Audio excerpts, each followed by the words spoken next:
Picture this: the Roman Empire teeters on the edge of chaos. Barbarian armies surge across the borders, plague ravages the cities, and political betrayal lurks in every shadow.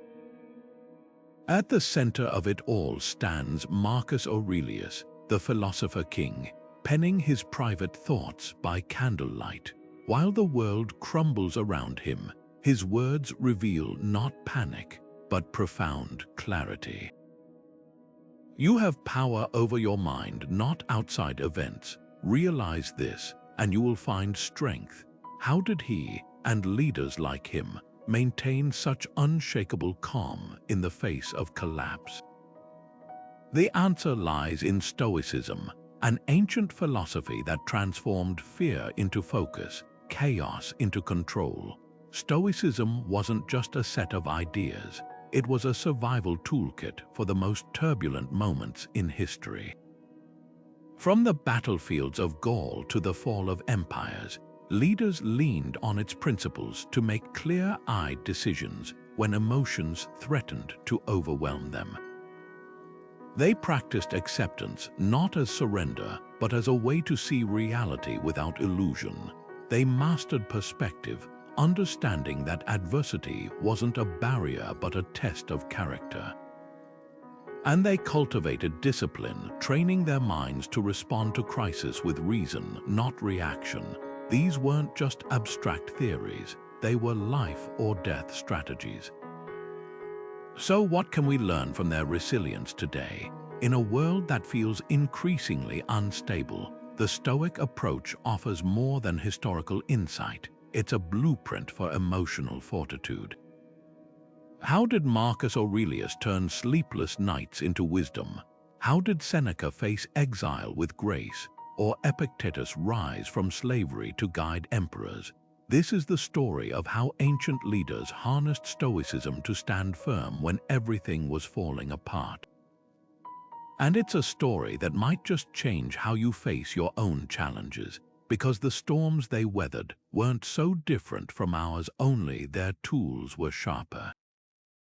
Ready to discover them, let's begin. At the heart of Stoicism lies a simple but radical idea. Some things are within our control, and some are not.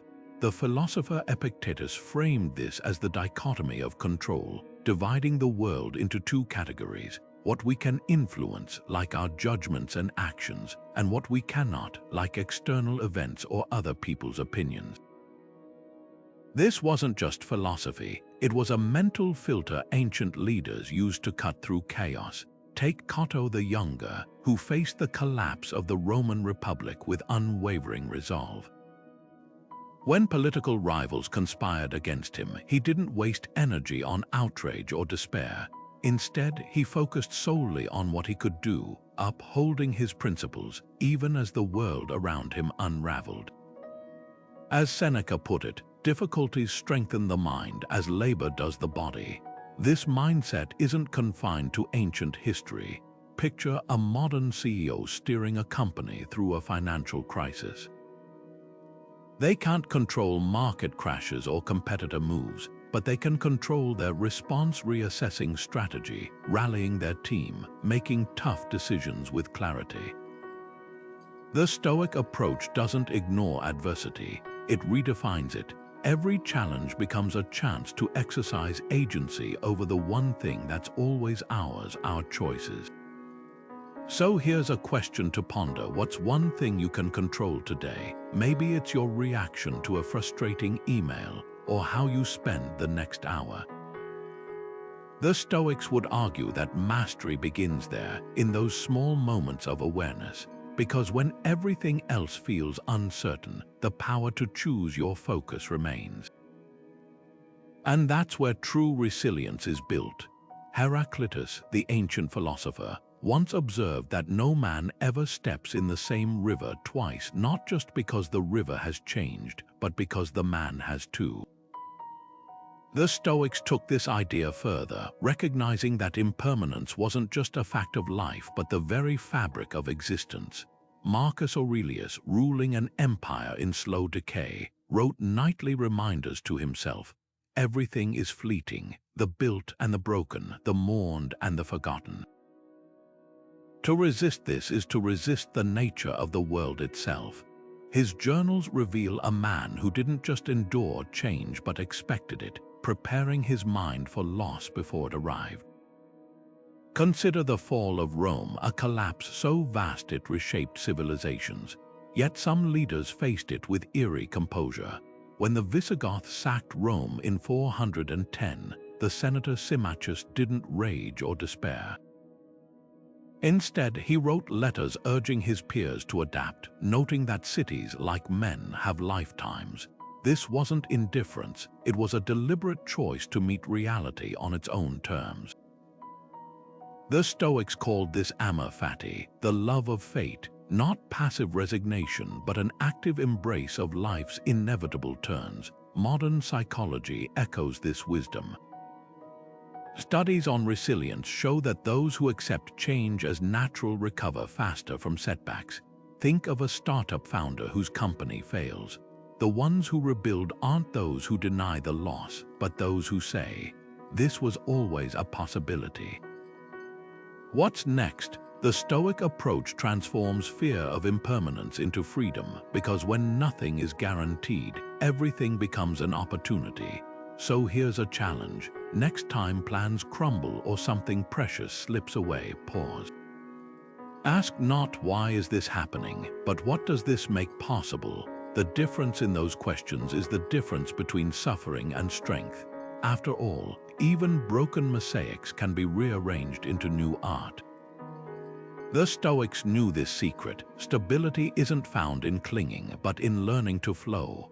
Seneca once advised his students to rehearse tragedy in the mind, not to dwell in dread, but to disarm fear before it could take root.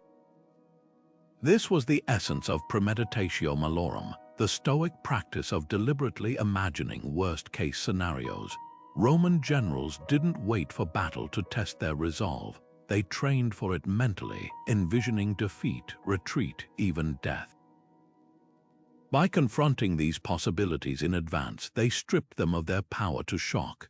When the real crisis came, they weren't paralyzed by panic. They'd already walked through the fire in their minds. Take Scipio Africanus, the legendary commander who defeated Hannibal.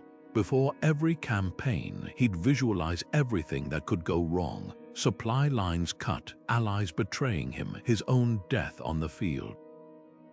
Yet this wasn't pessimism, it was preparation. By anticipating setbacks, he could craft contingency plans, turning potential disasters into calculated risks. As Seneca wrote, "The man who has anticipated the coming of troubles takes away their power when they arrive." Modern leaders use this same tactic, though they might call it crisis simulation or risk assessment. Think of firefighters running drills for catastrophic blazes, or surgeons mentally rehearsing complications before an operation. Even tech giants like Amazon operate on the principle of always day one, constantly stress testing their systems against hypothetical failures. The goal isn't to invite disaster, but to build resilience, because when you've already faced the worst in your imagination, reality loses its sting. So here's a challenge. What's one hardship you've been avoiding in your thoughts? Maybe it's a career setback, a health scare, or a relationship fracture. Try this Stoic exercise, play it out in your mind, step by step. How would you respond? What resources would you rely on? You'll often find that the fear of the event is far worse than the event itself. As the Stoics knew, anxiety thrives in the unknown. Shine a light there, and suddenly you're not a victim of circumstance, you're the strategist of your own survival. Friedrich Nietzsche, centuries after the Stoics, would call it amor fati, the love of fate. Not merely to bear what is necessary, he wrote, but to love it. This wasn't passive acceptance, it was an active embrace of life's harshest lessons. The Stoics understood this long before Nietzsche. Take Zeno of Citium, the founder of Stoicism, whose entire philosophy was born from catastrophe. a wealthy merchant. He lost everything in a shipwreck, his cargo, his fortune, even his identity. Stranded in Athens with nothing, he could have crumbled. Instead, he wandered into a bookstore, discovered Socrates' teachings, and rebuilt his life not as a trader, but as a thinker. The shipwreck that ruined him became the pivot point of his legacy. As Marcus Aurelius would later reflect, the impediment to action advances action. What stands in the way becomes the way. History is full of leaders who transformed disaster into destiny. Consider Themistocles, the Athenian general exiled by his own people. Rather than succumbing to bitterness, he used his banishment to study Persia's military tactics, knowledge that would later save Greece from invasion. Or Cleopatra, who turned political exile into a strategic alliance with Rome's most powerful men. These weren't just comebacks, they were reinventions. The Stoic mindset didn't sugarcoat suffering, it mined it for hidden value. Fire tests gold, Seneca wrote, adversity tests the strong. Now apply this to your own life. That job loss, that failed project, that rejection, what if it's not a dead end but a detour? Modern psychology backs this up. Studies on post-traumatic growth show that survivors of crises often emerge with greater resilience, deeper relationships, or new purposes. A musician who loses hearing composes symphonies in his mind. An athlete sidelined by injury becomes a coach who changes the game, the common thread.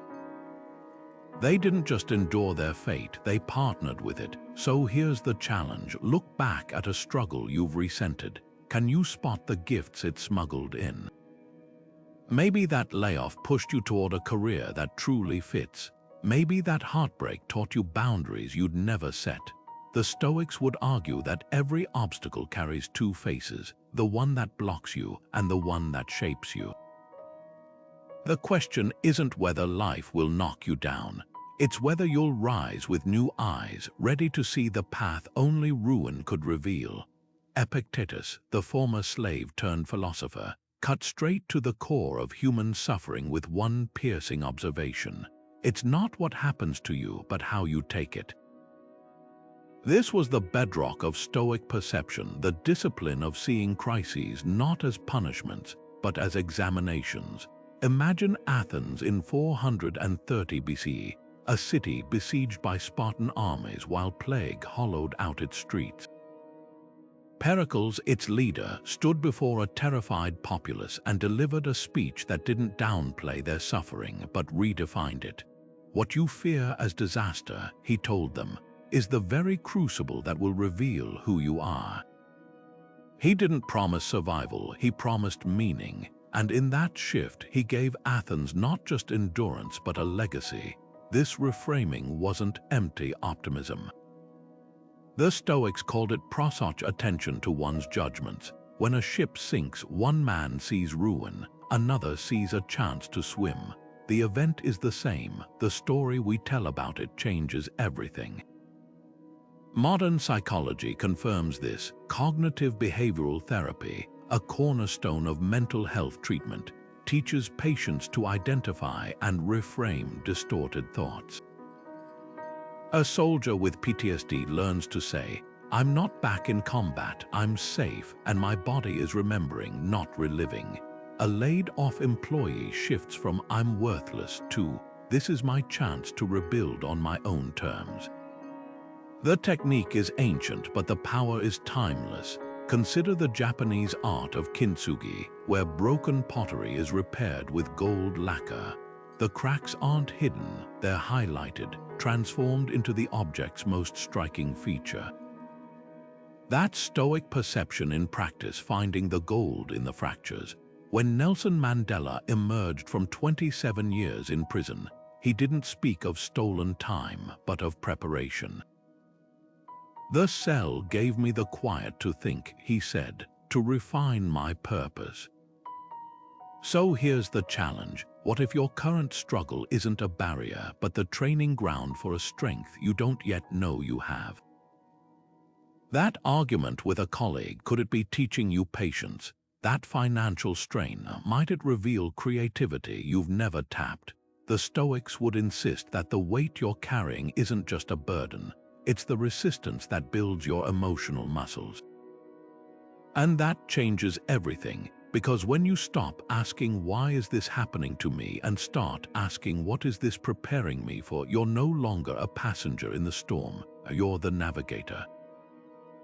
Seneca's letters to his friend Novatus crackle with urgency when addressing anger. That, a brief madness, he called the most destructive of emotions. He tells the story of Emperor Caligula, who in a fit of rage ordered his soldiers to stab the sea because the waves disrupted his bridge. Then there's Antoninus Pius, the Stoic emperor who, when falsely accused of treason by a senator, didn't order execution or exile. Instead, he invited the man to dinner. "Prove your claim," he said calmly, "or prove your loyalty." The contrast couldn't be starker. One leader ruled by impulsive fury, the other guided by disciplined detachment. This wasn't about suppressing emotions, it was about mastering their timing. The Stoics practiced apatheia, a state of clarity where feelings were acknowledged but not obeyed blindly. Picture a surgeon mid-operation. They might feel frustration if a complication arises, but they don't let their hands shake. They pause, recalibrate, and act. Ancient leaders applied this same principle to statecraft. When Persian envoys insulted Sparta's king Agesilaus, he didn't lash out. He simply had them walk behind his army through fields scorched by war, then asked, "Is this the destruction you wished to deliver?" His restraint turned humiliation into a silent lesson. Now bring this into your own world. Imagine a colleague takes credit for your idea in a meeting. The flash of anger is natural, but what next? The reactive path might mean a public confrontation, burning bridges. The Stoic approach: wait, reflect. Is this worth your energy? Could a private conversation later achieve more? Emotional detachment isn't indifference. It's the space between stimulus and response where wisdom grows. History's greatest leaders knew this gap was where battles were won, not with swords but with stillness. When the Roman Senate panicked during Hannibal's invasion, Fabius Maximus refused to engage in reckless combat. His critics called him a coward, but his patience outlasted the enemy's supplies. The best revenge, Marcus Aurelius would later write, is not to become like the one who wronged you. So consider this: what decision have you regretted because emotion rushed you? Maybe it was a snapped reply that fractured a relationship, or a hasty purchase draining your savings. The Stoics would challenge you to spot the pattern, not to eliminate feelings but to interrogate them. Ask, is this emotion serving me or ruling me? Because the difference between a reaction and a response is often the difference between ruin and resilience. And in that pause, you'll find the same power that steadied empires. Marcus Aurelius scribbled a note to himself that would echo through centuries. Be silent most of the time, or say only what's necessary, and in few words. For the Stoics, restraint in speech wasn't just politeness, it was power. While others drowned in empty words, the wise observed, calculated, and spoke only when silence would cost more. Take Augustus, Rome's first emperor, who inherited a republic shattered by civil war. His greatest weapon wasn't his army, it was his ability to hold his tongue. When rivals provoked him, he'd pause so long that observers wondered if he'd heard them. Then, with surgical precision, he'd respond with a single piercing sentence or deliberate silence, leaving opponents unraveled by uncertainty. Historians noted that this tactic disarmed more enemies than any sword. Contrast this with modern leaders who mistake constant commentary for strength. Think of executives tweeting impulsive reactions to market shifts, or politicians derailing careers with offhand remarks. The Stoics would argue that every word released into the world carries risk but silence. Silence is armor. When tech visionary Satya Nadella took over Microsoft, he spent his first months listening intently, absorbing critiques without defensiveness. His eventual reforms, shifting the company from cutthroat competition to collaborative growth, succeeded because he'd first mastered the discipline of silence. There's neuroscience behind this ancient wisdom. Studies show the brain processes information more deeply during pauses in conversation. Those milliseconds of silence aren't empty, they're where perspective crystallizes. The Stoic practice of hesychia, inner stillness, recognized this. By resisting the urge to fill every silence, we create space for better judgment. Consider the courtroom strategy of lawyers who let awkward silences stretch, knowing witnesses will often blurt out damning admissions just to end the tension. So where in your life might silence become your ally? Maybe it's resisting the urge to defend yourself in a heated discussion, letting the other person's unfounded accusations hang in the air. Maybe it's pausing 5 full seconds before answering a high-stakes question, giving your wiser self time to surface. The Stoics measured words like gold because both are currency. And sometimes the most powerful transaction is choosing not to spend. Seneca once wrote that power is only worthy when wielded like a lantern, not to blind others but to illuminate their path. No man can live happily who regards himself alone. He warned Nero, the emperor who would later order his own tutor's death. The tragedy of Nero's reign wasn't just his cruelty, it was his failure to grasp Stoicism's central tenet: true leadership begins with service. Contrast him with Emperor Trajan, who carried coins bearing the inscription Optimus Princeps, the best ruler.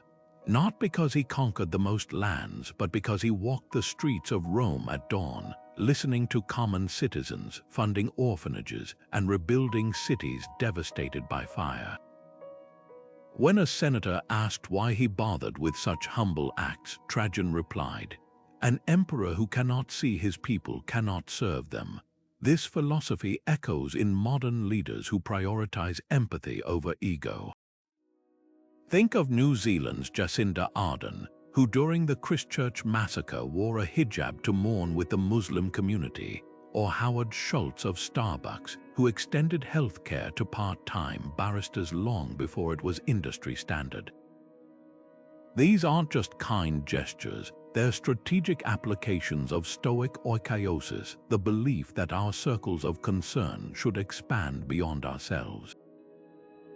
As Marcus Aurelius noted, what benefits the hive benefits the bee.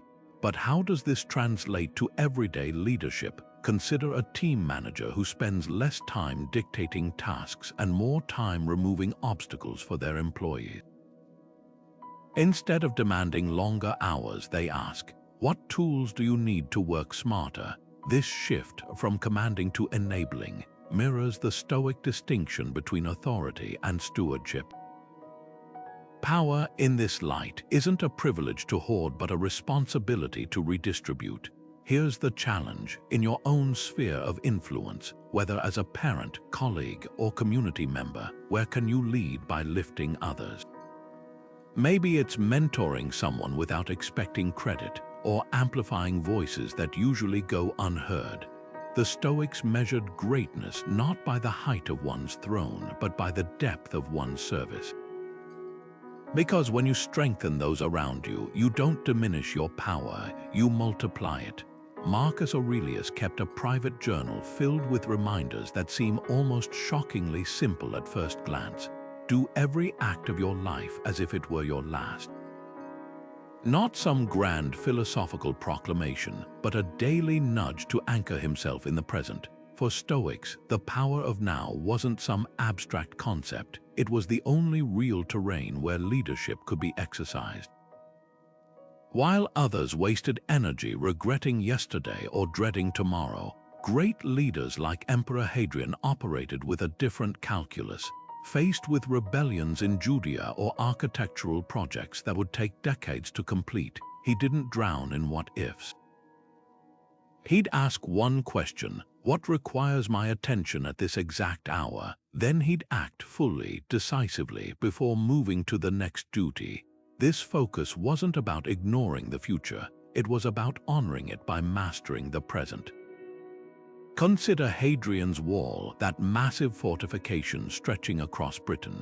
Building it required staggering long-term planning, yet every stone was laid by workers focused solely on the stone before them. The Stoics called this prosoph the art of attending to what's directly in front of you. Modern psychology confirms its value. Studies on flow states show peak performance happens when the mind isn't fractured by past regrets or future worries, but fully immersed in the current task. A surgeon doesn't fantasize about dinner mid-operation. A quarterback doesn't overanalyze last season's losses during the game-winning drive. Now translate this to your own life. That project you've been putting off because the scale feels overwhelming. What if you tackled just one piece today? Not the whole report, but the first paragraph. Not the entire garage cleanup, but one shelf. The Stoic approach reveals a paradox. By narrowing your focus to the smallest viable action, you actually expand your capacity to shape larger outcomes. When NASA engineers were overwhelmed by the complexity of the moon landing, they broke it down into what they called chunks, discrete problems solvable in the moment. Here's the challenge: pick one thing you've avoided because it feels too big. Then ask not how will I ever finish this, but what's the first physical action I can take right now? Maybe it's drafting the email subject line instead of the whole message, or stretching for 2 minutes rather than an hour-long workout. The ancient leaders who weathered crises knew this secret. The future isn't built in grand gestures, but in tiny, present-moment choices. And those are always within your grasp. Cato the Younger stood in his chamber, a scroll of Plato's Phaedo in one hand, a dagger in the other. Rome had fallen to Caesar. The republic he'd sworn to protect was in ruins, and surrender was the only option left except one. With deliberate calm, he took his own life rather than kneel to tyranny. Even his enemies acknowledged the grim dignity of his final act. Plutarch records that Caesar himself muttered, "Cato, I grudge you your death, as you grudged me the honor of saving your life." This wasn't despair, it was the ultimate Stoic refusal to let defeat define him. As Epictetus would later teach, lameness is an impediment to the leg, but not to the will. Say this to yourself at every setback: you are not harmed unless you choose to be. Modern minds might struggle with Cato's choice, but his resilience wasn't in the act itself, it was in his unbroken spirit. He didn't rage against Caesar or beg for mercy. He exercised the last control available to him, how he exited the stage. This same principle echoes in today's world, far removed from ancient battlefields. Consider legendary athletes like Michael Jordan, who missed over 9,000 shots in his career, or Serena Williams, whose losses at major tournaments became public lessons in poise. After a devastating Wimbledon defeat, she told reporters, "I've never defined myself by one match." Like Cato, they understood that defeat is inevitable, but disgrace is optional. The Stoics drilled this mindset through premeditation. They'd ask, what's the worst that could happen, not to fear it, but to rehearse their response. When the Roman general Scipio was exiled, he didn't plead or protest. He retired to his estate and spent his days studying philosophy, writing, "Rome has banished me, but it cannot banish my thoughts."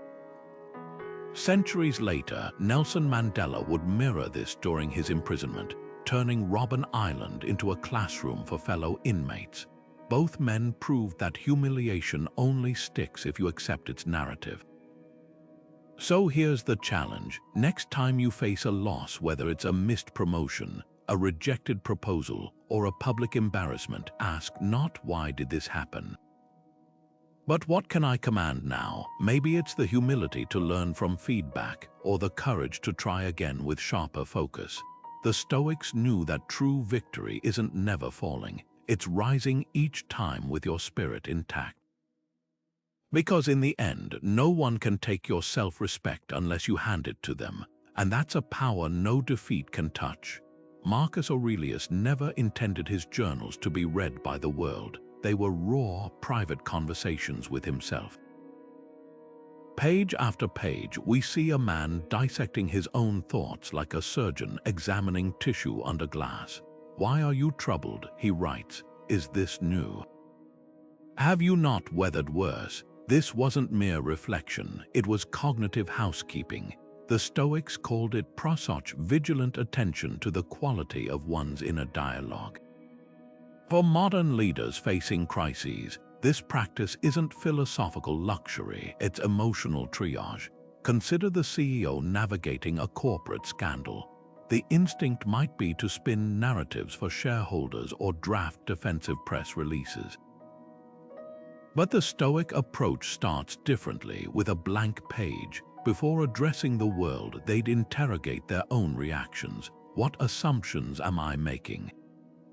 What fears are driving my response? Marcus modeled this during the Antonine Plague, writing not just about the disease ravaging Rome, but about his own dread of incompetence.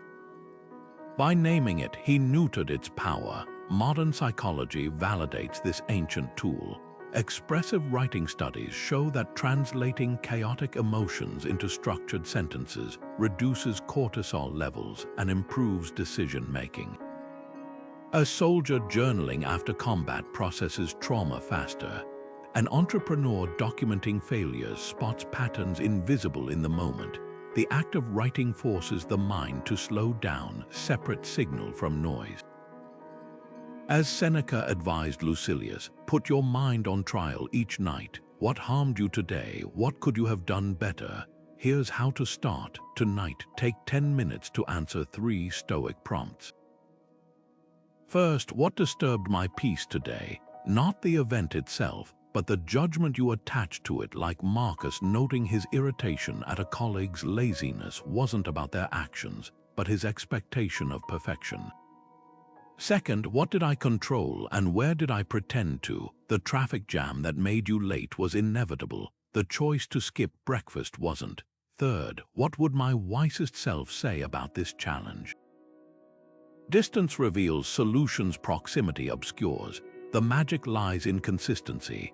Admiral James Stockdale, shot down over Vietnam and imprisoned for 7 years, survived torture by conversing nightly with an imaginary Epictetus in his cell. "He'd ask me," Stockdale recalled, "did today's humiliation reveal anything true about you, or just about them?" That dialogue became his compass. Your journal won't prevent storms, but it will teach you to sail. When a project fails or a relationship fractures, the words you've already written become anchors. They remind you that frustration is temporary, that perspective is renewable, and that every crisis is ultimately a conversation with yourself. So tonight, pick up the pen. The most powerful leadership tool isn't in a boardroom, it's on the page where you confront your own mind, unfiltered. Seneca's words cut through the noise of our rushed modern lives like a blade. Time heals what reason cannot. For the Stoics, patience wasn't passive waiting. It was the disciplined art of letting events unfold while holding steady to purpose. Consider Fabius Maximus, the Roman general who earned the nickname the Delayer, not as an insult but as a badge of honor. Facing Hannibal's undefeated army, he refused to engage in pitched battles, knowing Rome couldn't match Carthage's tactical brilliance. Instead, he shadowed the enemy, cutting supply lines, harassing stragglers, and letting the elements erode their strength. His own people called him a coward, senators demanded action, but Fabius understood what they didn't, that sometimes the strongest move is to do nothing until the moment is ripe. Plutarch records his response when pressured to attack. "If you would hurry the gods, you must first become one." This principle of strategic patience echoes far beyond ancient battlefields. Think of Warren Buffett's investing philosophy, his famous 20-slot rule, where he treats investment opportunities like punches on a lifetime ticket, waiting years for the perfect swing. Or Marie Curie laboring through 4 tons of pitchblende to isolate a fraction of a gram of radium. The Stoics framed patience not as endurance, but as alignment with nature's rhythms. Does the fig tree hurry to bear fruit? Marcus Aurelius asked. No, yet leaves still sprout, flowers still bloom in season.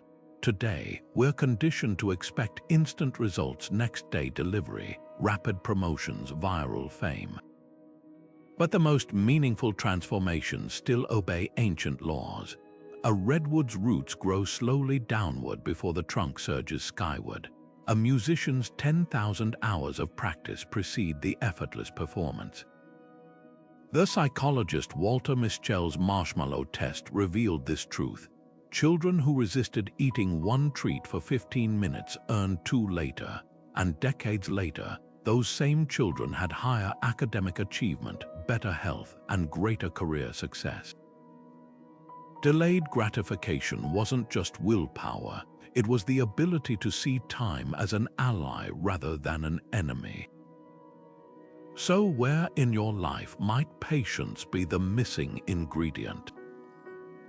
Maybe it's that business idea you're tempted to abandon because growth is slower than expected. Could this be your Fabian phase, where quiet persistence outlasts flashy competitors? Or that strained relationship where healing requires not grand gestures, but the steady passage of shared meals and unforced conversations? The Stoics would remind you that even the fiercest storms eventually exhaust themselves, but only if you don't exhaust yourself first. Next time impatience gnaws at you, ask not why is this taking so long, but what is this stretch of waiting preparing me to receive? Because the delay you resent today might be the very space needed for your roots to grow deep enough to hold the weight of what's coming. And that's not inaction, it's the quietest form of strength. Musonius Rufus, the Stoic teacher often overshadowed by his more famous students, posed a radical question to Roman aristocrats. What good is philosophy if it doesn't teach us to love? In a society that equated strength with stoicism and power with detachment, he insisted that true wisdom lived in the outstretched hand, not the clenched fist. When plague struck his city, he didn't retreat to theorize about suffering, he turned his school into a hospital. His lectures weren't just about enduring hardship, but alleviating it. To see a person in need and pass by is to injure them twice, first by neglect, then by teaching them the world is cruel. This wasn't sentimentality, it was strategic humanity. The Stoics understood that empires crumble not when they face external threats, but when they lose the loyalty of their people.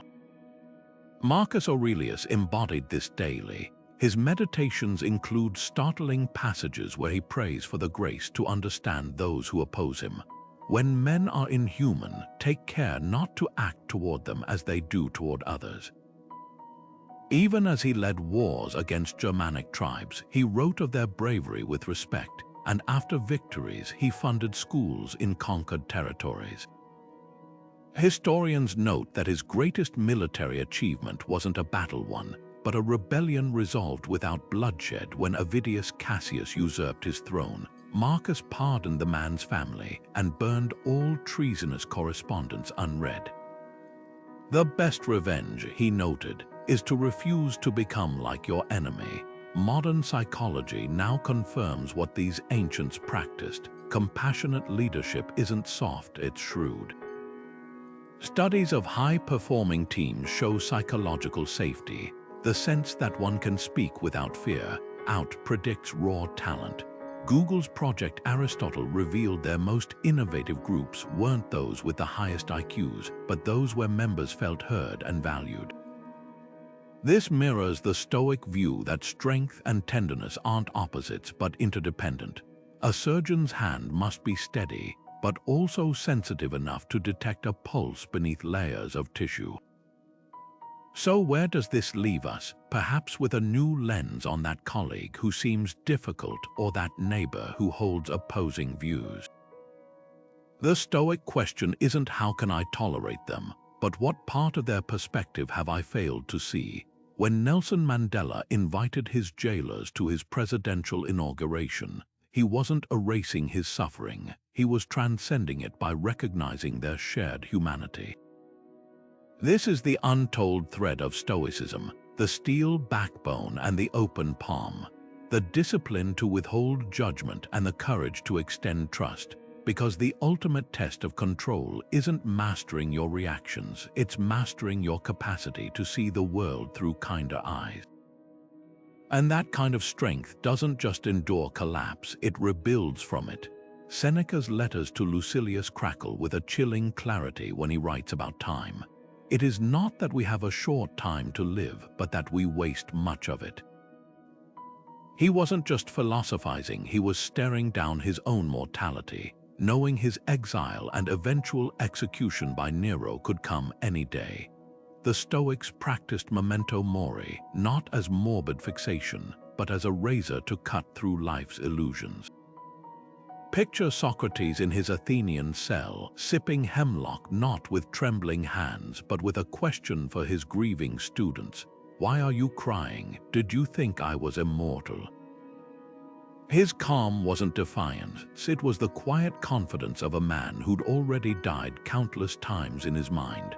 By rehearsing death daily, he'd stripped it of its power to distort his choices.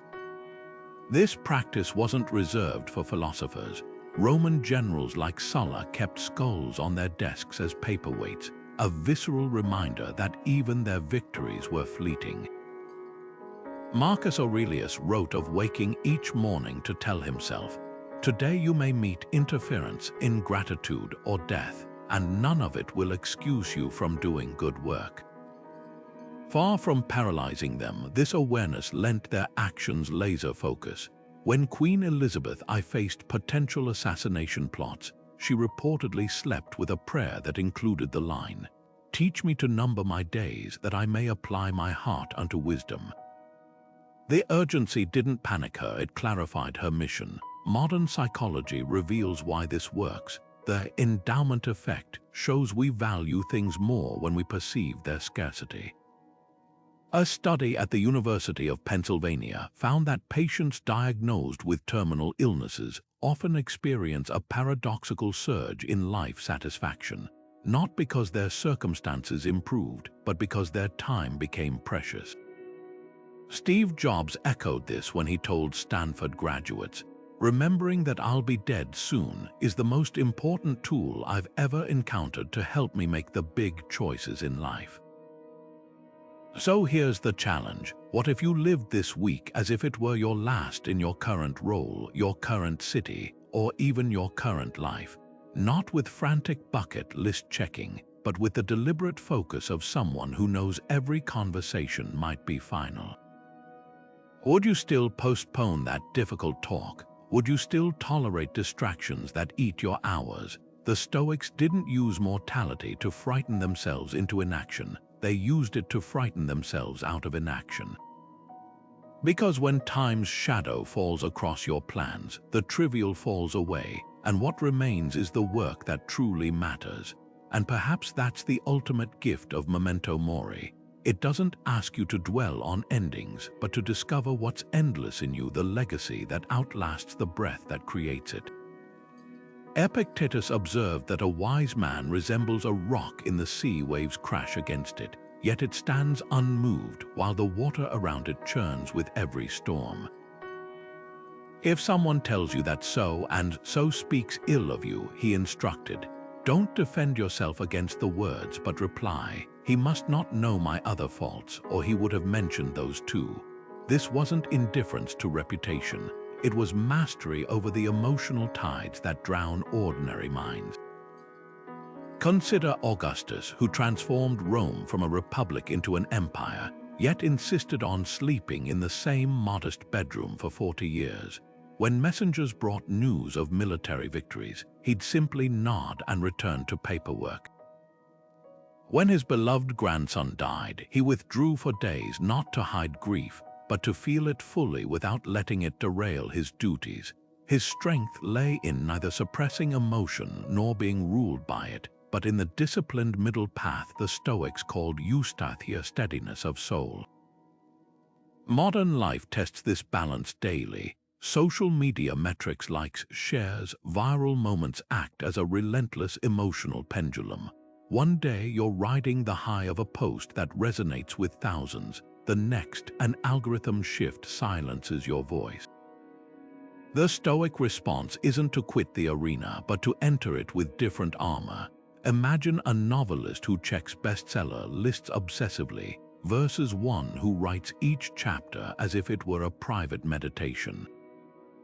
Both seek readers, but only the latter retain sovereignty over their craft. The former hands their joy to strangers. This equilibrium isn't about eliminating highs and lows, it's about anchoring to something deeper. When the stock market crashed in 2008, Warren Buffett famously quipped, "Be fearful when others are greedy, and greedy when others are fearful." His calm wasn't innate, it was cultivated through decades of separating signal from noise. Similarly, a nurse in an emergency room doesn't ignore the chaos. She trains to move through it with precision, her pulse steady even as monitors scream. So where does your balance falter? Maybe it's the praise that inflates you one moment, or the criticism that deflates you the next. The Stoics would urge you to interrogate both reactions with the same question: does this change what's true? Applause doesn't make your work more valuable, just as silence doesn't render it worthless. Your worth isn't a stock price fluctuating with market whims. It's the quiet knowledge of effort spent, lessons learned, and integrity intact. Augustus built temples to celebrate victories but also to honor defeats, etching both into Rome's memory. The lesson: equanimity isn't neutrality. It's the ability to hold joy and grief in the same hands without dropping either. When you next face a triumph or setback, ask not "how should I feel," but "what can I learn?" because the rock doesn't curse the waves. It uses their polish to grow smoother, stronger, more unshakable with time. Gladiators didn't wait for the arena to sharpen their focus. They trained for it in moments of calm. Historical records describe their daily rituals, practicing maneuvers blindfolded to heighten spatial awareness, sparring with weighted weapons to build endurance, and most crucially, visualizing defeat.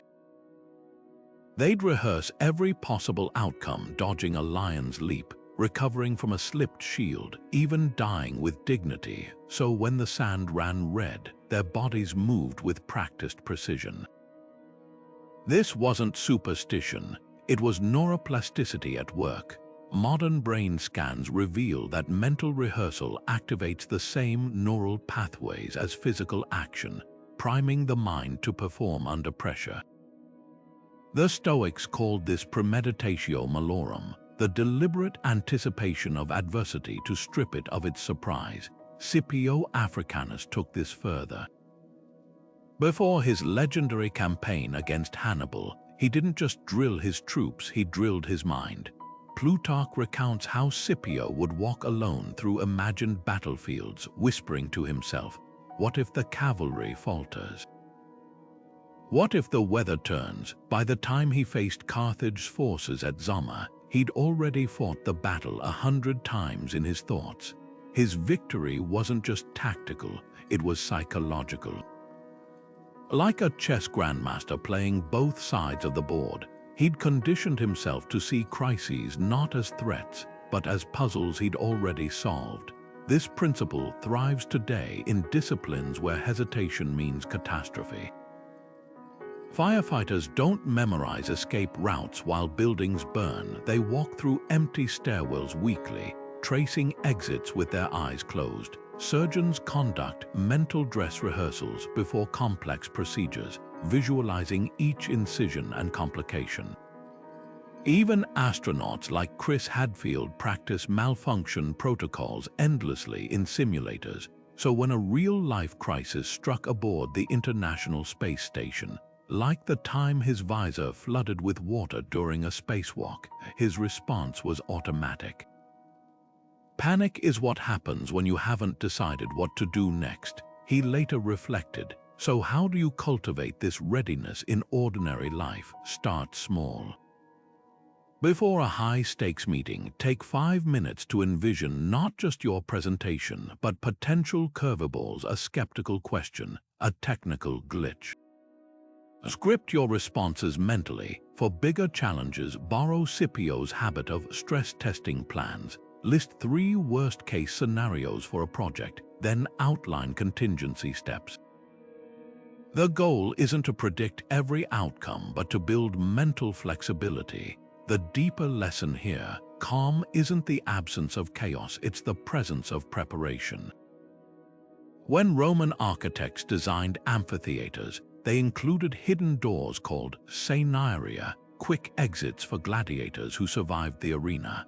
But the real exit wasn't physical, it was the training that let them walk through those doors in the first place. Your mind has its own scenaria, those rehearsed pathways of resilience. The more you map them in advance, the less any crisis can trap you. Marcus Aurelius scribbled a private warning that echoes across centuries. You could leave life right now. Let that determine what you do and say and think.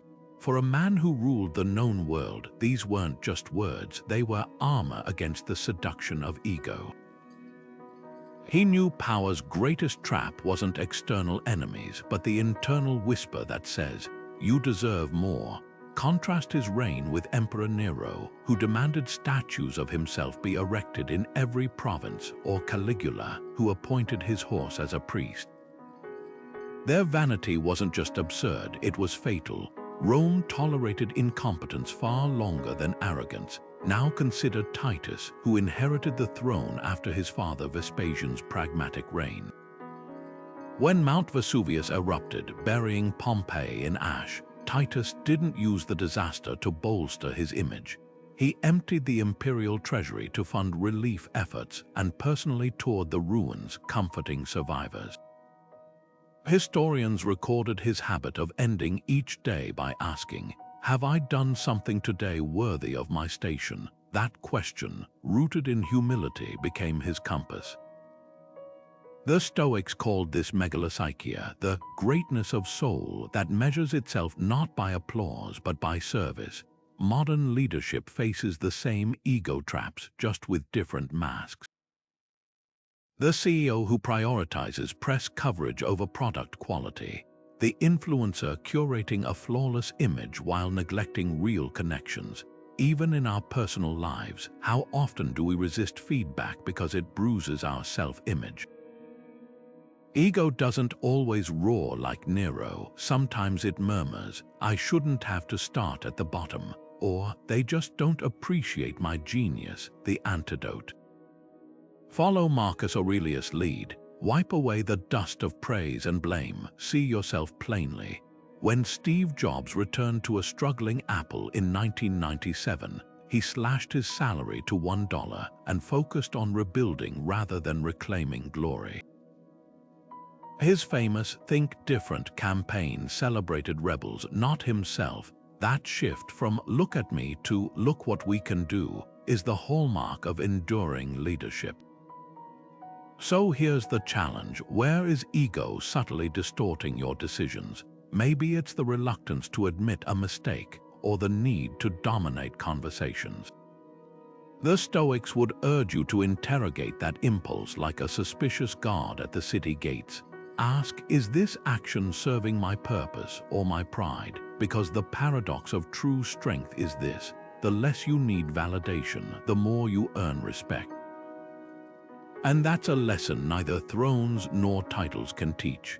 Seneca once wrote that friendship isn't about shared laughter or convenience, it's about shared growth.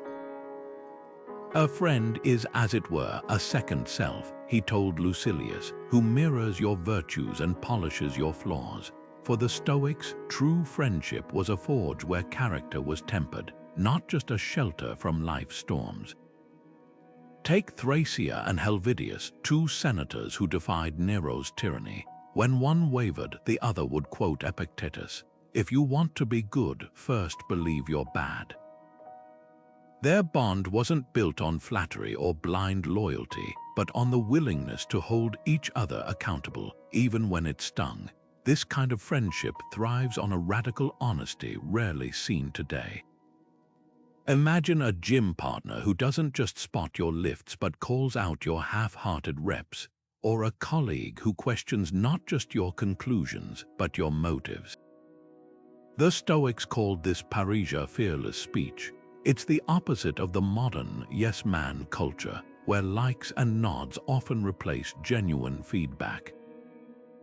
Research from the Harvard Business Review reveals that teams with high levels of candor outperform others by nearly 30%, not because they agree, but because they challenge each other's blind spots. Modern accountability partnerships echo this ancient practice. Think of mastermind groups where entrepreneurs dissect each other's business plans, or writing circles that critique drafts with surgical precision. The key isn't just support, it's friction. Like two blades sharpening each other, Stoic friends create sparks that illuminate truth. Marcus Aurelius had Fronto, who corrected his Latin grammar even after he became emperor. Cato had Athenodorus, who followed him through Rome whispering, "Remember, you rule mortals, not gods." So who plays this role in your life? Not the friend who always agrees, but the one who asks, "Are you sure this is your best?" Not the colleague who nods along, but the one who says, "Let's pressure test that idea." These relationships demand courage to give hard truths and receive them without flinching. Because as Seneca knew, the mightiest trees grow strongest when buffeted by winds, not sheltered from them. And the right friend isn't just a comfort, they're the storm that helps you bend without breaking. Marcus Aurelius scrawled 4 words in his journal that would echo through millennia. The obstacle becomes the way. At first glance, it sounds like empty optimism until you witness how history's greatest leaders weaponized adversity. Take Hannibal, the Carthaginian general who faced an impossible barrier, the snow-choked Alps with 60,000 men and 37 war elephants. Conventional wisdom said turn back. His rivals assumed nature had handed him defeat, but Hannibal saw what others didn't. Those frozen passes weren't barriers, they were tactical advantages. The very height that sapped his soldiers' breath also hid his army's movements. The avalanches that crushed his supply lines forced him to innovate lighter, faster logistics. By the time he descended into Italy, the Romans were paralyzed not just by his arrival, but by the sheer audacity of his path. The Alps hadn't broken him, they'd made him legendary. This is the essence of the Stoic antifragile mindset, a term popularized by modern philosopher Nassim Taleb to describe systems that don't just endure chaos but thrive because of it. The Stoics didn't preach gritting your teeth through hardship, they taught how to metabolize it. When Seneca lost his fortune, he wrote on the shortness of life, turning financial ruin into philosophical gold. When Epictetus was crippled by his master's brutality, he discovered that true freedom lies in the mind, not the body. These weren't silver linings, they were alchemy transforming leaden setbacks into fuel for mastery. You'll find this same principle in today's most resilient startups. When Airbnb's bookings evaporated during the pandemic, they didn't just cut costs, they pivoted to online experiences, turning lockdowns into a gateway for virtual travel. Slack began as a failed gaming company. Its founders realized their internal communication tool was worth more than the game itself. Like Hannibal's elephants trudging through snow, they discovered that the obstacle wasn't blocking the path, it was the path. So here's the challenge. Look at the barrier frustrating you right now. Maybe it's a rejected proposal, a resource shortage, or a competitor's dominance. Ask not how do I overcome this, but how could this redefine my approach? A writer whose manuscript gets rejected might self-publish, building a direct audience. A team denied funding might prototype with scrap materials, uncovering efficiencies no budget could buy. The Stoics knew this secret. The boulder in your road isn't there to stop you, it's there to show you a new way forward. And sometimes the only way to see the horizon is to climb the mountain blocking your view. Epictetus cut through the noise of human busyness with a razor-sharp question. Why do you call yourself a philosopher when all you do is read books? Your actions should reflect your principles, not your reading list. For the Stoics, action wasn't about motion, it was about direction. Marcus Aurelius embodied this daily, ruling an empire that stretched from Britain to Babylon while still finding time to write profound meditations by candlelight. Historians note his meticulous habit. Before every decision, he'd pause to ask, does this serve Rome's people or just my pride? When barbarian invasions demanded his presence on the frontier, he didn't delegate from the palace, he marched through snow with his troops. When legal disputes flooded his court, he personally heard cases until his voice grew hoarse. This wasn't compulsive activity. It was the disciplined alignment of effort with purpose. Modern productivity culture often mistakes speed for significance. We celebrate packed calendars and multitasking, wearing exhaustion like a badge of honor. But the Stoics would argue that a life crammed with reactive busyness is just slow-motion chaos. Consider two colleagues, one who answers emails within minutes but spends days on tasks that don't move key projects forward, and another who blocks off mornings for deep work on initiatives that transform their department. Both are productive, but only one is purposeful. Research from the University of California reveals that the average office worker switches tasks every 3 minutes, yet the human brain takes 23 minutes to fully refocus after an interruption. The ancient antidote, what Marcus called the art of the pause, that deliberate moment where intention intercepts impulse. So how do we apply this today? Start by auditing your actions through a Stoic lens. That meeting you automatically said yes to, does it align with your core responsibilities or just fill time? The side project eating your weekends, is it driven by passion or fear of missing out? Epictetus offered a simple filter.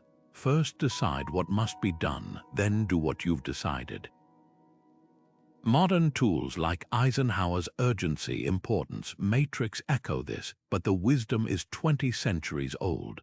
The real test comes when external pressures mount. A CEO facing shareholder demands for quarterly growth might chase short-term profits or invest in sustainable innovation like Patagonia's Yvon Chouinard, who prioritized environmental ethics over rapid expansion. A student tempted by all-night cram sessions might instead emulate Roman General Cincinnatus, who famously chose thorough preparation over frantic last-minute efforts. The difference lies in recognizing that every have-to is really a choice, one that either reinforces your values or quietly erodes them. Here's the challenge: tomorrow, before autopilot kicks in, insert one intentional pause. When your phone buzzes, ask, is this interruption worth my focus? When compiling a to-do list, star the items that resonate with your long-term goals.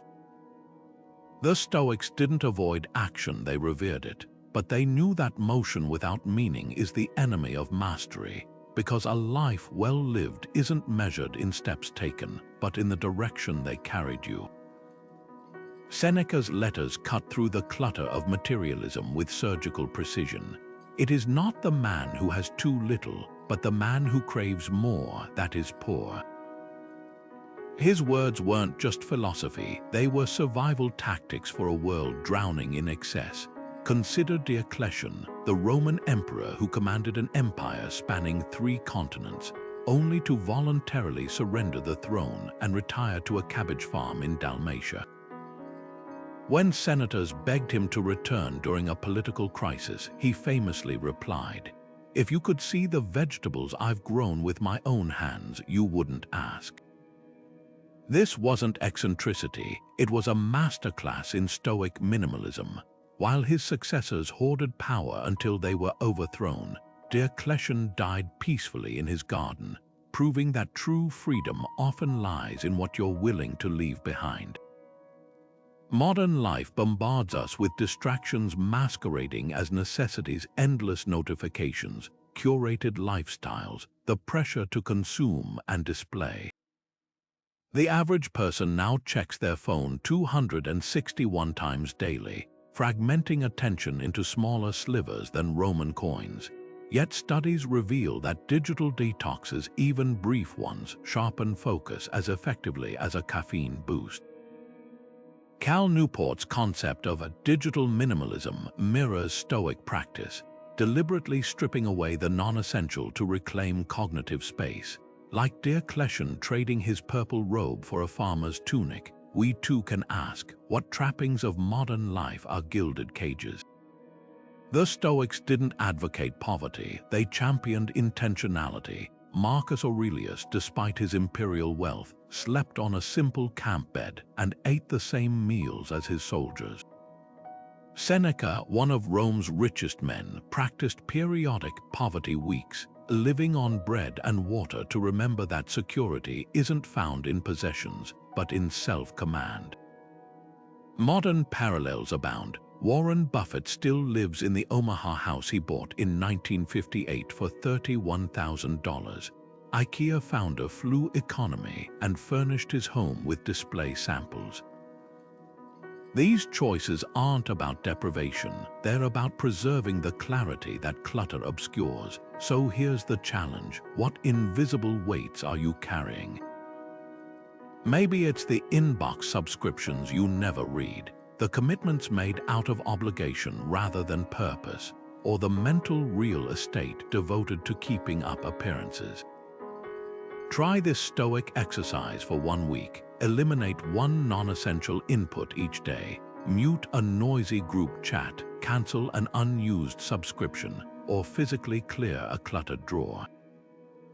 The space you create isn't empty, it's fertile ground for focus, because as Seneca knew, the fewer things that own your attention, the more fully you can attend to what truly matters.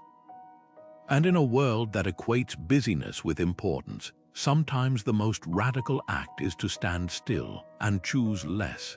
Epictetus laid down a challenge that still echoes through the corridors of power today. Don't explain your philosophy, embody it. The Stoic teacher, once enslaved himself, understood that influence flows not from words, but from the silent gravity of consistent action. His students didn't need lectures on courage. They watched him limp through Rome with a crippled leg, refusing pity, his dignity unbroken. This was teaching without a syllabus, leadership without a title. No one exemplified this more powerfully than Cato the Younger.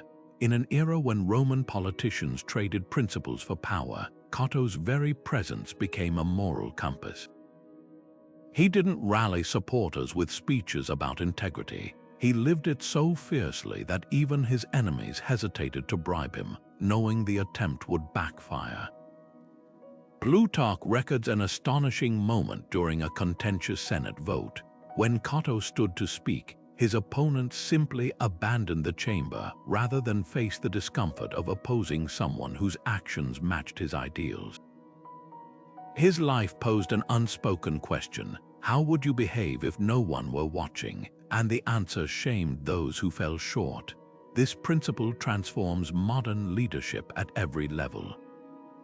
Consider a parent teaching patience. A child will mimic repeated deep breaths far faster than memorized lectures on calmness. Or a CEO aiming to foster innovation. When Satya Nadella took the helm at Microsoft, he didn't just announce a culture shift. He publicly celebrated failures as learning opportunities, even emailing teams to applaud bold attempts that missed the mark. Research from the MIT Sloan School confirms what the Stoics knew. employees are 5 times more likely to adopt behaviors modeled by leaders than those merely outlined in handbooks. Yet modeling isn't about perfection, it's about transparency in growth. Marcus Aurelius wrote his meditations as private self-critiques, not manifestos. When a general botched a military campaign, the emperor didn't hide the failure. He analyzed it publicly, demonstrating how wisdom emerges from missteps. Modern educators use this same approach. Teachers who share their own struggles with a math problem create classrooms where effort outweighs embarrassment. So here's the mirror Epictetus would hold up: who observes your unguarded moments, the junior employee who notices how you treat service staff, the child who sees you choose honesty when a cashier gives too much change. Leadership isn't a role reserved for titles. It's the daily practice of aligning your shadow with your light. Because as Cato proved, the most compelling sermons aren't delivered from pulpits, they're written in the quiet ink of everyday choices. Marcus Aurelius, the philosopher-emperor who carried the weight of an empire on his shoulders, left behind an unexpected piece of advice in his private journals.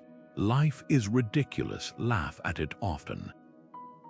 For a man who faced plague, war, and betrayal, this wasn't escapism, it was emotional alchemy. The Stoics understood that humor wasn't the opposite of seriousness, it was its balancing weight. When Rome burned under Nero's watch, the emperor famously played his lyre while citizens fled. But decades later, Emperor Vespasian faced fiscal crises with a different tactic: sharp wit. Told his new tax on public urinals was beneath imperial dignity, he held a coin to his critic's nose and quipped, "See, it doesn't smell." The crowd roared, the tension broke, and the unpopular policy stuck.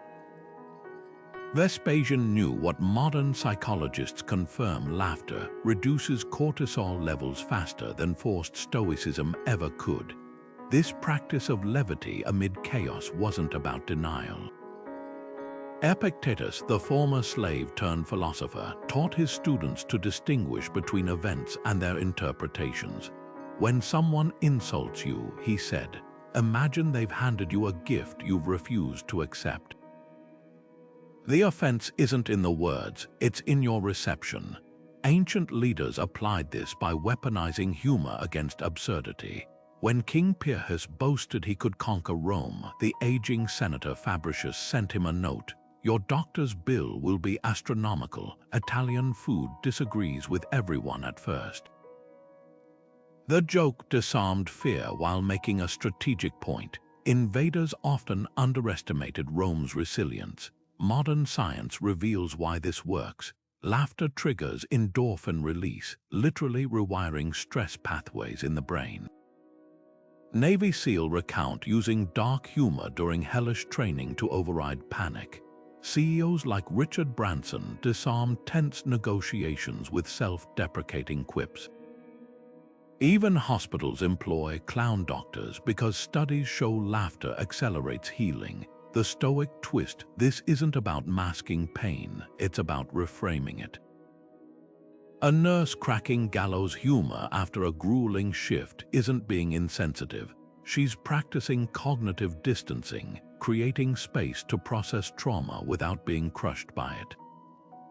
So when did humor last diffuse your tension? Maybe it was the absurd meme shared during a disastrous work meeting, or the friend who reframed your breakup as upgrading to premium emotional real estate. The Stoics would urge you to cultivate this skill deliberately. Next time frustration bubbles over, try Seneca's exercise. Exaggerate the scenario to ridiculous extremes until it becomes comical.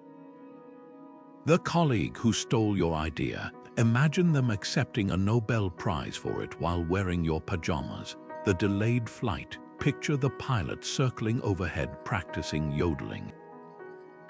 By stretching reality to absurdity, you shrink problems back to manageable size, because sometimes the wisest response to life's chaos isn't a stern jaw, it's a smirk that says, "I see your chaos and I'll raise you a punchline." And in that space between the grim and the giggle, resilience finds its rhythm. Seneca once challenged his students with a thought experiment that still rattles modern minds. Picture yourself viewing Earth from space. Watch your tiny dramas shrink to insignificance against the cosmic scale.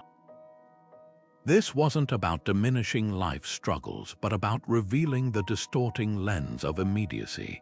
Ancient leaders wielded this perspective like a compass. Cyrus the Great didn't just build an empire, he planted orchards whose fruit he knew he'd never taste, telling his council, "A society grows great when old men plant trees whose shade they'll never sit in." His Persian roads, postal system, and decentralized governance were designed to outlast him by centuries, a stark contrast to today's quarterly earnings obsessions. This long-view philosophy thrived where others saw only short-term gains.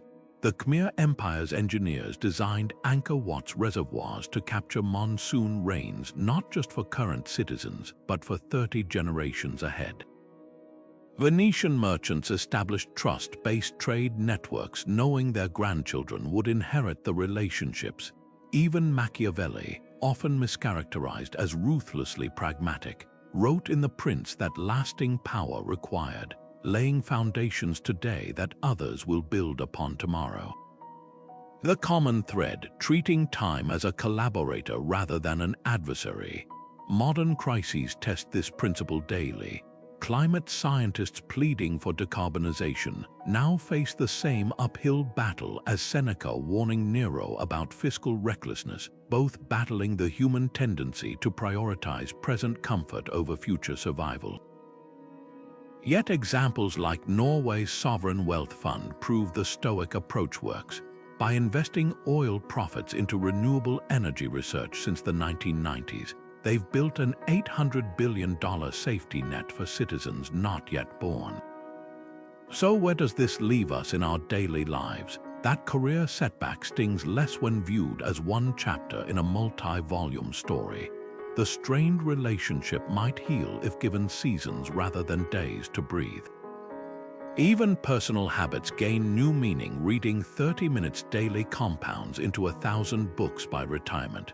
The Stoics would argue that true power lies not in reacting to the moment, but in bending the arc of time toward your purpose.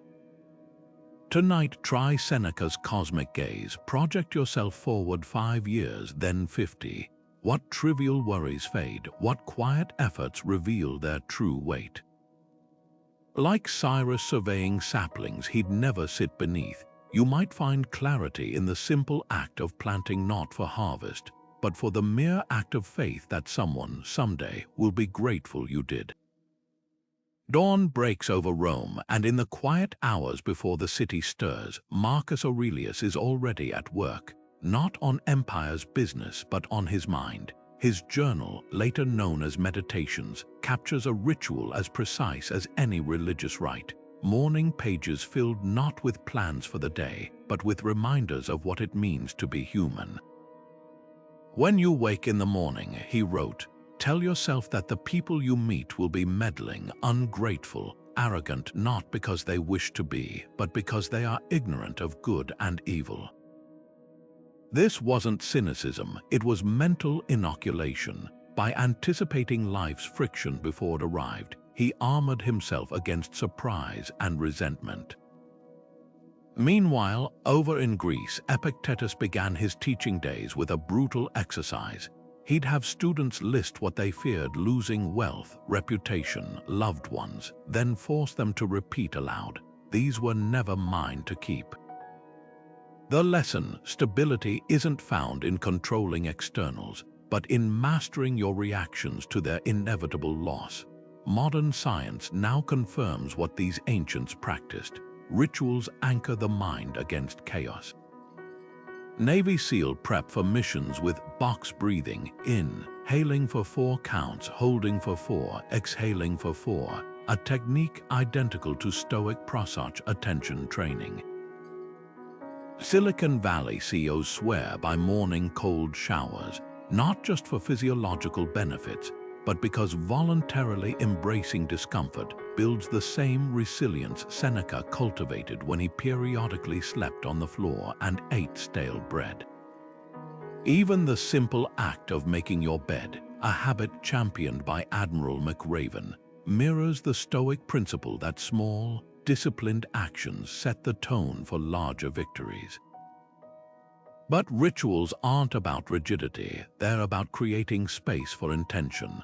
The Stoics didn't chain themselves to routines, they used them as launching pads for freedom. Consider the modern equivalent of Marcus journaling. A tech executive I know starts each day by writing 3 sentences, one acknowledging a fear, one naming a gratitude, and one affirming a value. It takes 90 seconds, yet she credits it with helping her navigate a corporate coup without losing her compass. Or take the school teacher who spends his commute rehearsing classroom challenges as Epictetus would, not to dwell on worst cases, but to preemptively diffuse their emotional power. The real magic lies in personalization. For some, stability comes from the rhythmic scrape of a knife chopping vegetables for breakfast, a kinesthetic meditation. For others, it's the daily walk without headphones where the mind untangles problems as feet trace familiar paths. The key is consistency, not complexity. Seneca often praised his friend Lucilius for his evening audit, a 5-minute review where he'd ask, "Where did I stumble today? Where did I stand firm?" No elaborate tools, just honest reflection. So here's the invitation: steal liberally from the Stoics, but make it yours. Maybe your ritual is sipping tea while visualizing the day's challenges as waves to surf rather than walls to crash against. Perhaps it's turning household chores into moving meditations, where washing dishes becomes practice in focusing on the present. The form matters less than the function, creating a daily touchstone that whispers, "Whatever comes, you've met yourself here first." Because the storms of life don't check our calendars before they hit. The ritual is the raft we build before the flood. Marcus Aurelius sketched a mental blueprint for resilience that still stands today. Build an inner citadel no storm can breach. He wasn't speaking metaphorically, he was drawing from the siege warfare of his era. Ancient cities like Masada and Troy held out against overwhelming forces not just with walls, but with psychological bulwarks. The defenders of Syracuse survived a 3-year siege by Archimedes' ingenuity, turning mirrors into weapons to burn Roman ships. But their true armor was the unspoken pact: we will outlast because we choose to. The Stoics recognized this same principle applies to the mind. Your inner citadel isn't about avoiding conflict, it's about designing defenses so layered that even when outer walls fall, your core remains sovereign. Think of it like concentric rings of security. The outermost layer might be your routines, those daily practices, like Seneca's morning reflections or Epictetus' evening audits, that act as patrols scanning for disruptions. The middle layer, your principles, the non-negotiables that function like a city's granaries, ensuring you never starve your values for short-term gains. But the innermost sanctum is your proherses, what the Stoics called the faculty of choice, the final say over what meaning you assign to events. When barbarians sacked Rome in 410, the senator Symmachus lost his villa but kept writing letters advocating for rebuilding.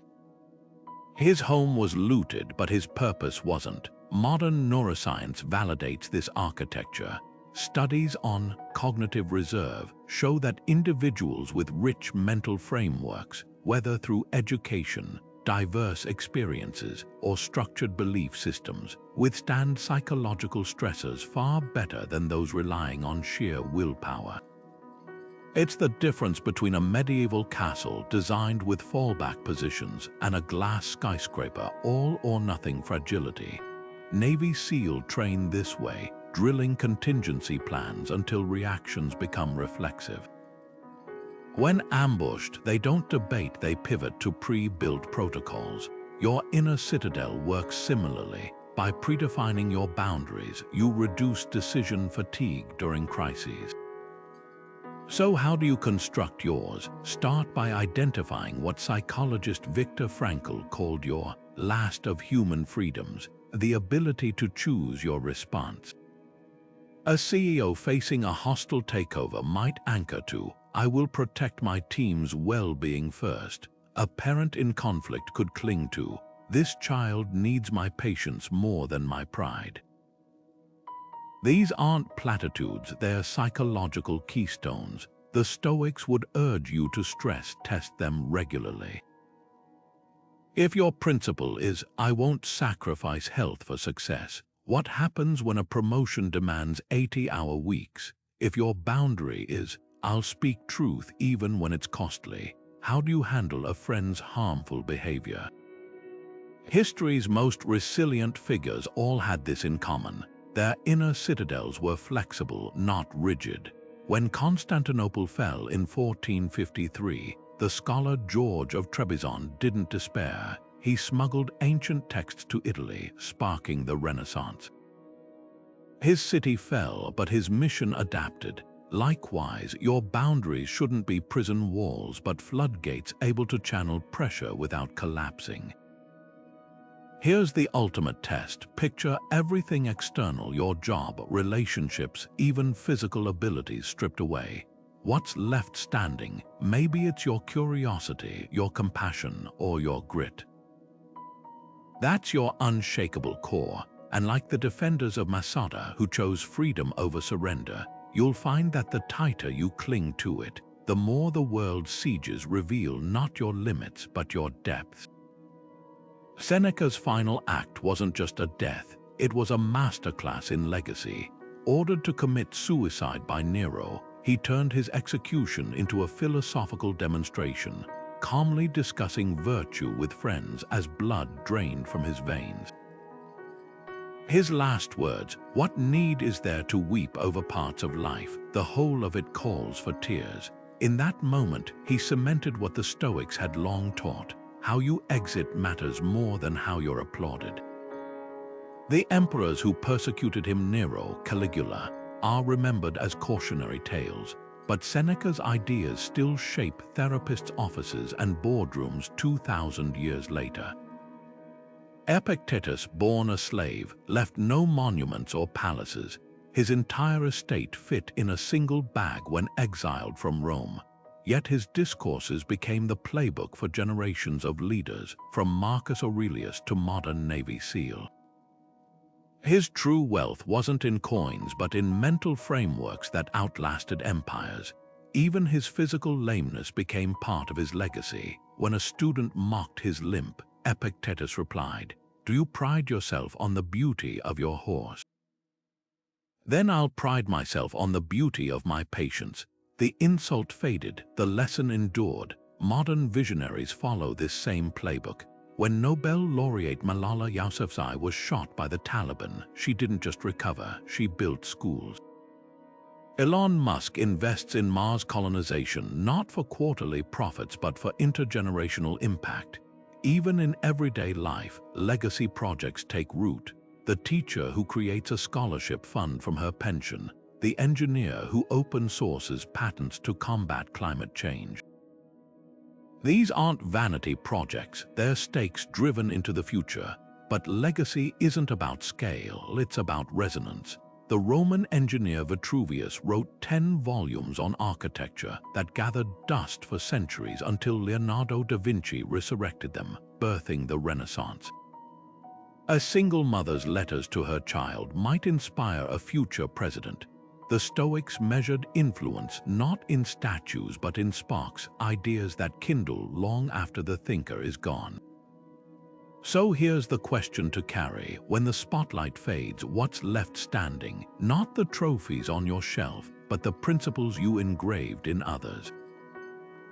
Not the titles you held, but the problems you solved. Marcus Aurelius put it bluntly, "You could leave life right now. Let that determine what you do, say, and think." Because the irony of legacy is this: those who chase glory often vanish with their era, while those who plant trees in storms create forests they'll never see. We've traveled through the minds of emperors and gladiators, philosophers and generals, all united by one unshakable truth: the storms of life don't shape us half as much as how we stand within them. Stoicism, at its core, isn't about locking away emotions like prisoners in a dungeon. It's about becoming the calm in the chaos, the eye of the hurricane. The lessons are clear: control what you can, release what you can't, and meet every moment, whether it's a throne room or a battlefield, with unwavering presence. Marcus Aurelius ruling an empire while journaling by candlelight, Cato choosing principle over power, Seneca turning exile into enlightenment. These weren't men who avoided feeling, they were masters who refused to let feeling dictate their course. Resilience isn't forged in the absence of adversity, but in the heat of it. Think of a blacksmith's blade hammered, heated, and plunged into cold water until it becomes unbreakable. The Stoics didn't just endure, they transformed suffering into strength, obstacles into opportunities. When the Roman Republic crumbled, Cicero didn't surrender to despair. He penned treatises on justice that would outlive the empire itself. When Epictetus was crippled by his master's cruelty, he didn't curse fate, he discovered that true freedom lies in the mind, not the body. This is the alchemy of resilience, turning leaden setbacks into gold. And then there's presence, the art of anchoring yourself to the now. The Stoics didn't waste energy on yesterday's regrets or tomorrow's anxieties. They focused on the single step in front of them, the immediate duty at hand. Hadrian didn't dream of glory while building his wall. He focused on one stone at a time. Neither should we. Whether you're facing a looming deadline or a personal crisis, the question remains the same: what can I do right now? Not next week, not when conditions are perfect, now. So here's the challenge. This week, choose one Stoic principle to embody. Maybe it's pausing before reacting to a provocation, or journaling each night to dissect what truly rattled you. Perhaps it's embracing a small discomfort, a cold shower, an unplugged hour, to remind yourself that hardship is often just a story we tell. As Epictetus put it, freedom isn't secured by filling up on your desires, but by removing them. Inner liberty isn't found in controlling the world, but in mastering your response to it. If this journey through ancient wisdom has resonated with you, join us for more. Hit subscribe and let's keep exploring the ideas that turn turbulence into triumph, because the same storms that topple empires can lift you higher if you know how to sail them. The choice, as always, is yours.